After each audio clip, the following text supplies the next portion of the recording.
ইয়া আইয়ুহাল্লাযীনা আমানু, আত্মার অন্তর্গত রূপান্তরের আহ্বান। কোরআনে বারবার উচ্চারিত একটি গুরুত্বপূর্ণ সম্বোধন হল ইয়া আইয়ুহাল্লাযীনা আমানু। এই বাক্যাংশটি সাধারণভাবে অনুবাদ করা হয় হে ঈমানদারগণ, কিন্তু এর ভেতরে রয়েছে গভীর মনস্তাত্ত্বিক ও আধ্যাত্মিক তাৎপর্য। এটি কেবল বাহ্যিক কোনো জনগোষ্ঠীকে সম্বোধন নয়, বরং আমাদের নফস বা অন্তস্তত্ত্ব, মনস্তত্ত্ব, চিন্তা, বোধশক্তি ও চেতনার প্রতি এক সরাসরি আহ্বান। ইয়া অন্তর্জগতের সমষ্টিগত আহ্বান। ইয়া শব্দটি একটি সম্বোধনসূচক অব্যয়। এটি ডাকা, আহ্বান করা, জাগিয়ে তোলার জন্য ব্যবহৃত হয়।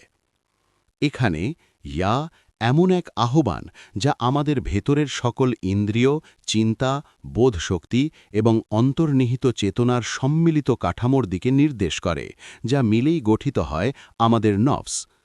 এই দৃষ্টিকোণ থেকে এটি বাইরের মানুষের চেয়ে ভেতরের সত্তাকে বেশি জাগ্রত করে। আইয়ুহা রূপান্তরের প্রক্রিয়া। আইয়ুহা শব্দটির মধ্যে হা বা তৃতীয় পুরুষ স্ত্রীলিঙ্গ একবচন সর্বনাম নির্দেশ করে।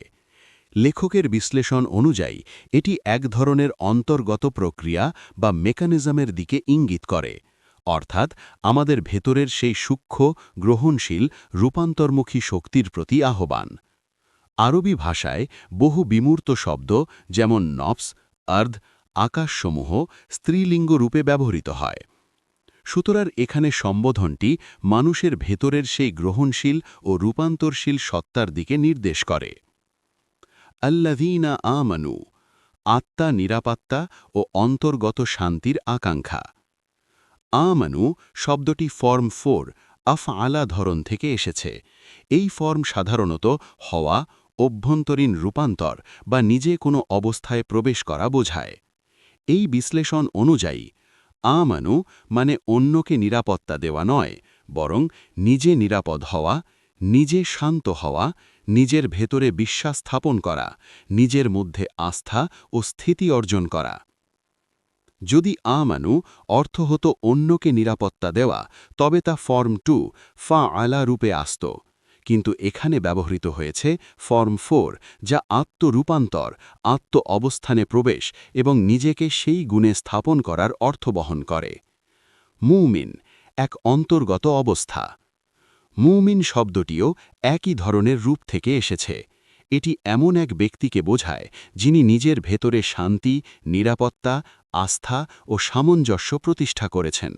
অর্থাৎ মুমিন হওয়া মানে প্রথমে নিজের ভেতরে শান্ত হওয়া, নিজের সঙ্গে দ্বন্দ্বহীন হওয়া, নিজের অন্তরকে নিরাপদ করা, নিজের সত্তায় বিশ্বাস স্থাপন করা।